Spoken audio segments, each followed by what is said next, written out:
सुशांत सिंह राजपूत, इनकी मौत की असल वजह क्या है?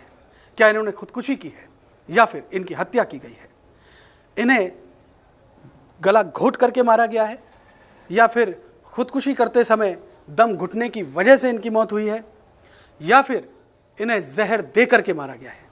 जी हां, जहर देने की एक नई थ्योरी सामने आई है और यह बात हम नहीं कह रहे, बल्कि ये बीजेपी के फायर ब्रांड नेता सुब्रमण्यम स्वामी ने ट्वीट किया है। सुब्रमण्यम स्वामी इस बात का दावा कर रहे हैं कि सुशांत सिंह राजपूत को जहर देकर के मारा गया है। इससे पहले उन्होंने ये कहा था कि जिस दिन उनकी डेथ हुई थी, सुशांत सिंह राजपूत 14 जून को उनकी डेथ हुई थी और उसी दिन एक दुबई का ड्रग माफिया अयाश खान उनसे आकर के मिला था। उस मीटिंग पर वो सवाल उठा रहे हैं कि आखिर ये ड्रग डीलर क्यों आकर के सुशांत सिंह से मिला था, इसकी वजह क्या थी और इसकी पूरी जांच होनी चाहिए। और वो खुले तौर पर इस बात को उठा रहे हैं कि सुशांत सिंह को जहर देकर के मारा गया है। दोस्तों, आपको ध्यान होगा कि सुशांत सिंह की जिस दिन डेथ हुई थी उसके बाद पुलिस ने उनकी डेड बॉडी को कब्जे में लेकर के रात में पोस्टमार्टम किया था और 25 जून को जो 5 डॉक्टरों का पैनल है उसने कंप्लीट रिपोर्ट अपनी दाखिल की थी और वो सार्वजनिक हुई थी, जिसमें ये कहा गया कि सुशांत सिंह राजपूत की मौत जो है वो सुसाइड है, दम घुटने की वजह से उनकी मौत हुई है। और उसके बाद जो विसरा रिपोर्ट सामने आई थी, चूंकि बीच में इस तरीके के आरोप लगे थे कि क्या सुशांत सिंह को जहर देकर के मारा गया है, जब विसरा रिपोर्ट सामने आई तो उसमें यह साबित हुआ कि सुशांत सिंह के पेट से किसी भी इस तरीके का कोई टॉक्सिक, कोई पॉइजन, इस तरीके का कोई अंश नहीं मिला है। और उस समय इस थ्योरी पर एक तरीके से ऐसे लगा लीजिए कि पूर्ण विराम लग गया था कि सुशांत सिंह को जहर देकर के नहीं मारा गया है। लेकिन अब उसी बात को सुब्रमण्यम स्वामी उठा रहे हैं। वो कह रहे हैं कि सुशांत सिंह को जहर देकर के मारा गया और इसके साथ साथ उन्होंने 2 केसेस को और भी जोड़ा है। दोस्तों, सुनंदा पुष्कर का केस आपको याद होगा, एम्स के डॉक्टरों की जो फोरेंसिक टीम थी उन्होंने इस बात को कहा था कि सुनंदा पुष्कर के पेट से जहर के अंश मिले हैं। लेकिन श्रीदेवी के साथ, सुशांत सिंह के साथ ऐसा नहीं है और वो साफ तौर पर कहना चाह रहे हैं कि ये तीनों केसेस बहुत ज्यादा सस्पिशियस है। सुशांत सिंह के मामले में वो साफ तौर पर कह रहे हैं कि उन्हें जहर देकर के मारा गया है। इसी वजह से उनका जो पोस्टमार्टम है वो डिले किया गया, विसरा डिले किया गया, ताकि जो पेट में जहर के अंश हैं वो घुल जाएं और जब विसरा कलेक्ट किया जाए तो जहर के अंश उसमें सामने ही ना आए, रिपोर्ट में वो आए ही ना। यही वजह है कि विसरा रिपोर्ट में किसी तरीके का जहर का अंश नहीं पाया गया है। सुब्रमण्यम स्वामी बीजेपी के फायर ब्रांड नेता हैं और वो जब कोई बात कहते हैं तो उसके पीछे बहुत बड़े तथ्य होते हैं, बहुत बड़े आधार होते हैं। यानी सुब्रमण्यम स्वामी की बात को आप बहुत हल्के में नहीं ले सकते हैं। आपको ध्यान होगा कि सीबीआई जांच की मांग उठाने वाले सुब्रमण्यम स्वामी सबसे पहले नेता थे और उन्होंने बहुत पुरजोर तरीके से इस बात के पक्ष में खड़े हुए थे। उन्होंने प्रधानमंत्री को चिट्ठी लिखी थी कि सुशांत सिंह केस की सीबीआई जांच कराई जाए।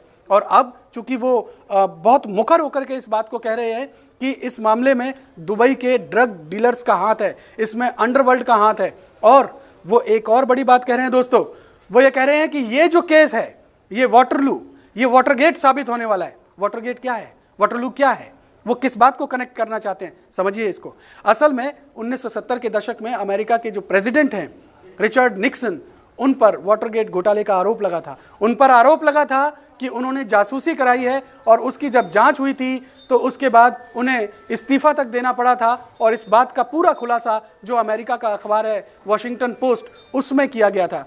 तो जो सुब्रमण्यम स्वामी कहना चाह रहे हैं वो ये कहना चाह रहे हैं कि इस केस के जरिए, यानी ये जो केस है वो एक मील का पत्थर साबित होने वाला है। सुशांत सिंह भले ही हमारे और आपके बीच में नहीं है, लेकिन इस केस की इन्वेस्टिगेशन बॉलीवुड से जुड़ी हुई बहुत सारी परतें उखाड़ करके सामने ला करके रख देगी। क्योंकि दोस्तों, बॉलीवुड में बहुत कुछ ऐसा है जिसे आम आदमी नहीं जानता, नहीं समझता। इस बॉलीवुड के अंदर प्रोस्टिट्यूशन रैकेट है, इस बॉलीवुड के अंदर हवाला है, इस बॉलीवुड के अंदर ड्रग्स माफिया है, इस बॉलीवुड के अंदर अंडरवर्ल्ड है, इस बॉलीवुड के अंदर वो सब कुछ है जो इलीगल है, जो गैर कानूनी है और जिसको सपोर्ट करते हैं पॉलिटिकल लॉबी, जिसके पीछे बहुत बड़े बड़े दिमाग, बहुत बड़ी बड़ी ताकतवर शख्सियत और अंडरवर्ल्ड तक जुड़ा हुआ है दोस्तों। इसीलिए सुब्रमण्यम स्वामी ये कह रहे हैं कि ये केस जो है वो वाटरगेट साबित होने वाला है। और वो इस बात को खुले तौर पर लिख रहे हैं कि अब धीरे धीरे जैसे जैसे सीबीआई की जांच सामने आ रही है, वैसे वैसे जो हत्यारे हैं उनकी पहुंच और उनकी जो शैतानी मानसिकता है वो सामने आ रही है। दोस्तों सीबीआई इसमें लगातार जुटी हुई है। सीबीआई जो सुशांत के जो बहुत करीबी रहे हैं, यानी जो उनका कुक है नीरज, जो उनके अकाउंटेंट हैं, उन सब से वो जांच पड़ताल कर रही है, उनसे लगातार पूछताछ हो रही है और बहुत जल्दी इसमें रिया चक्रवर्ती भी सामने आने वाली हैं दोस्तों। लेकिन जो सुब्रमण्यम स्वामी का बयान है वो बहुत मायने रखता है। और क्या वाकई इस मामले में यानी सुशांत के केस में क्या उन्हें जहर दिया गया है? वो तो इस बात को भी कह रहे हैं कि जब से यूएई और इजराइल के बीच में राजनयिक संबंध स्थापित हुए हैं तो दुबई में जो भारतीय माफिया सरगना बैठे हुए हैं उनकी अब चूल्हे हिलने लगी हैं। वो ये कह रहे हैं कि इन केसेस में मोसाद और शिन बेत जो संस्थाएं हैं इजराइल की, उनकी मदद लेनी चाहिए दोस्तों। यानी सुब्रमण्यम स्वामी बहुत बड़ा इशारा कर रहे हैं कि इस केस के जो तार, जो कनेक्शन जुड़े हुए हैं वो अंडरवर्ल्ड तक जुड़े हुए हैं। और अगर ये केस पूरी तरीके से खुल करके सामने आएगा तो इस केस में बॉलीवुड की वो कड़वी परतें, वो कड़वी सच्चाई वो सामने आएगी जो बहुत सी ऐसी चीज़ों को अनर्थ कर देगी, अनफोल्ड कर देगी, जो आम लोगों की पहुंच से, सोच से बाहर है। और कई बड़े नाम, कई बड़े चेहरे लोगों के सामने बेपर्दा होंगे। बहरहाल इस केस से जुड़े और भी जो अपडेट हैं जैसे जैसे सामने आएंगे हम लगातार आपके सामने यूं ही लाते रहेंगे। आप इस वीडियो को शेयर कीजिए, आप कमेंट कीजिए और हमारे चैनल को सब्सक्राइब कीजिए। धन्यवाद।